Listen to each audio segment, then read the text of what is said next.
The 12th of January, 1888 dawns uncharacteristically warm across the American Midwest, a stark contrast to the ferocious winter months that the residents were accustomed to. After weeks of bitter cold, that morning provided a wonderful respite as children skipped to school without their heavy winter coats. Farmers took advantage of the break in the weather to attend to neglected jobs, and people across the region smiled as the warm sunshine beat down. And yet, this was but a cruel meteorological trick that would have a devastating effect.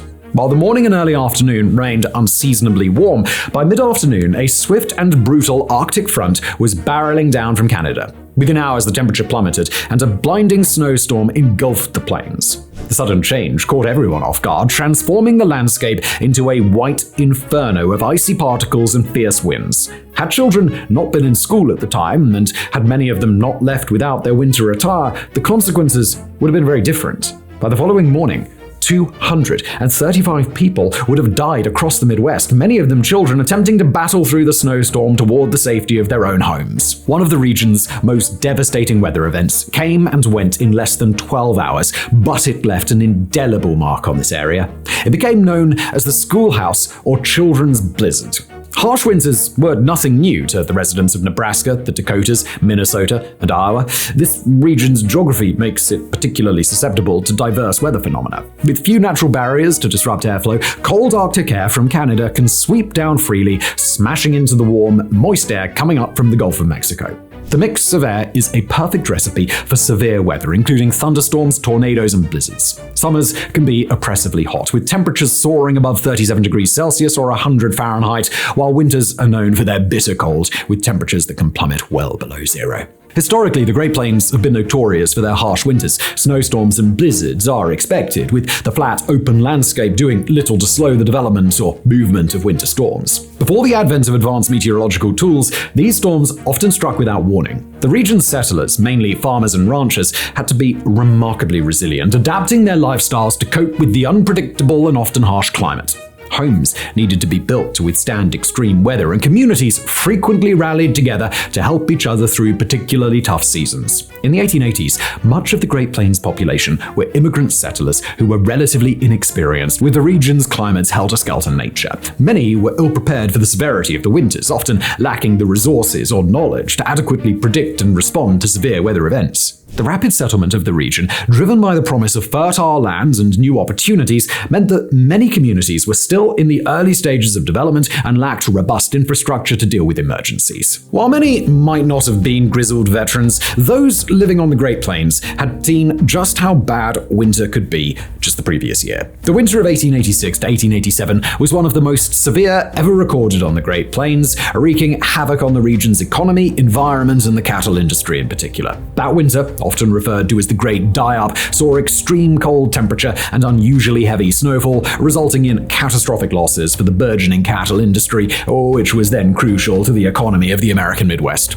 The winter began with early snows in November that blanketed the plains, followed by bitter cold that persisted through the season. The temperatures plunged to record lows, and the snow depth made it nearly impossible for cattle to reach the sparse winter grasses. By the end of the winter, up to 90% of the open-range herds had perished in some areas. It seems unlikely that the memory of the previous winter hadn't remained clearly in most people's minds, but 1 year on, a tragedy was about to unfold that would go much further than just the cattle industry. The morning's warmth seemed to promise a gentle day. Children in light jackets laughed and played on their way to school, a stark contrast to the heavy garments, frozen limbs, and cautious walks of the weeks before. Teachers opened windows to let in fresh air, and lessons began with a cheer that only comes on a sunny day. As the morning progressed into early afternoon, there were few signs of the impending disaster. The sky remained clear, and the air was still. Ominous signs that meteorologists today would recognize as precursors to a dramatic shift in weather, but that went unheeded by the 19th century population. The change, when it came, was abrupt and it was fierce. By mid-afternoon, the skies were darkened and winds shifted. The temperature plummeted dramatically within moments, catching everyone off guard. The cold front's leading edge was so sharp that within minutes, the air was replaced by a frigid gale, the temperatures dropping over 7 degrees Celsius, that's 18 Fahrenheit, almost instantaneously in some places. People on the Great Plains, they were used to blizzards that started slowly and built up over time. This wasn't that. It struck with immediate brutality that crashed across the region.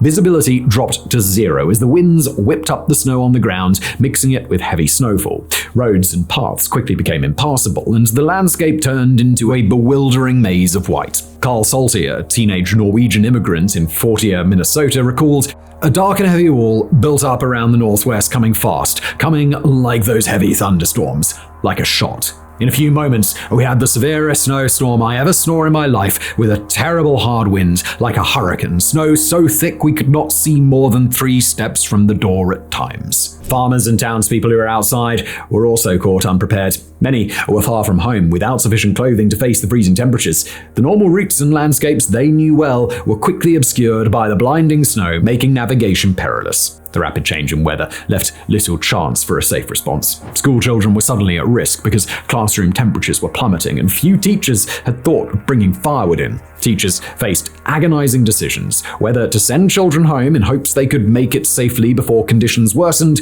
or keep them in increasingly cold buildings with dwindling fuel supplies. Many chose the first option, and this decision, made with the best intentions under unforeseen circumstances, led to catastrophic outcomes. Children, some as young as 6 years old, now found themselves battling through snowdrifts taller than they were in a desperate race to reach the safety of their homes. Many who set out for home never arrived. Others suffered severe frostbite and hypothermia, resulting in lifelong disabilities.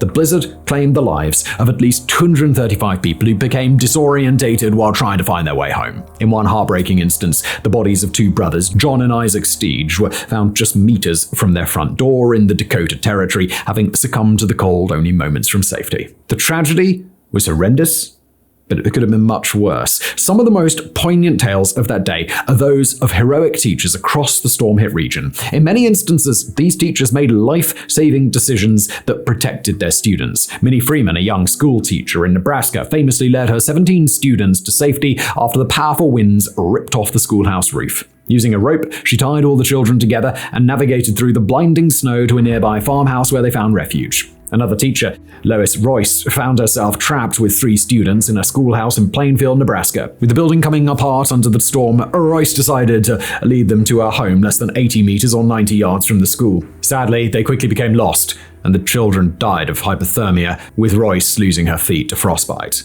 Etta Shattuck, a teacher in South Dakota, survived 2 nights in the freezing cold after getting lost trying to make her way home. She was found with severe frostbite, but she was still alive. Those who survived the storm spoke of ice pellets that stung their eyes or even froze them shut. With such an amount of snow falling and then being swept through the air, it was as if the sun had already set. With few noticeable physical marks on the open plains, compounded by the relentless white barrage, many staggered on, unsure whether they were even going in the right direction. One weather station recorded a high of 6 degrees Celsius or 44 Fahrenheit at 2 p.m. that day. By 9 p.m., the temperature had crashed to minus 23 Celsius or minus 11 Fahrenheit and dropped to an overnight low of minus 41 degrees Celsius, which is actually about the same in Fahrenheit. It was a miracle that anybody who was outside made it through the night. In the days following the storm, impromptu search parties braved the still treacherous conditions to dig out those stranded or recover the bodies of the less fortunate.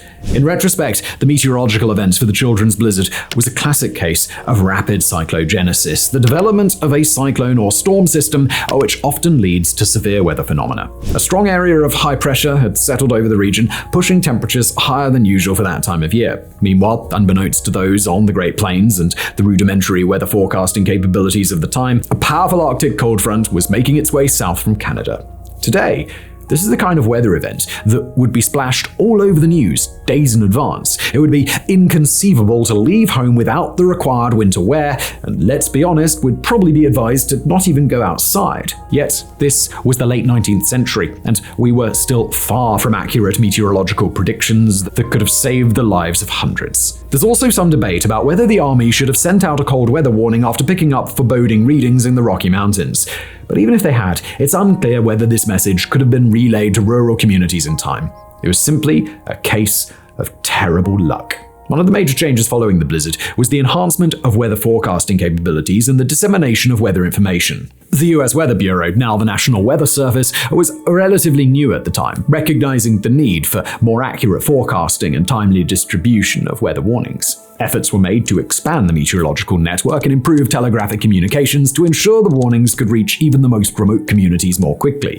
Modifications were also made to construct and design schoolhouses across the Midwest. Features such as reinforced insulation, better heating systems, and emergency provisions became standard. The aim was to make school buildings safer and more comfortable during extreme weather conditions. There was a significant push to educate children and adults about emergency preparedness, including how to react during sudden storms. Schools began implementing drills and teaching survival strategies for dealing with severe weather, including keeping extra fuel, food, and blankets at school. The blizzard highlighted the isolation of many rural communities during emergencies. There was a drive to develop more robust community support systems in response. This included establishing more reliable means of transportation and communication between rural areas and larger towns or cities, which could facilitate faster emergency responses when needed. 2 months later, another cataclysmic storm hit the United States. The Great Blizzard of 1888 remains one of the most devastating events in the country's history. Between the 11th and the 14th of March, this extraordinary storm paralyzed the East Coast from the Chesapeake Bay to Maine with unprecedented snowfall, ferocious winds, and it killed 400 people and caused more than $850 million of damage in modern money. The blizzard brought cities like New York to a complete standstill and had profound societal impacts, leading to significant changes in urban infrastructure. The Schoolhouse Blizzard and the Great Blizzard showed how relentless and unpredictable weather patterns could be. Whether you were on the streets of New York City or the plains of Nebraska, storms were deadly and could bring terrifying chaos.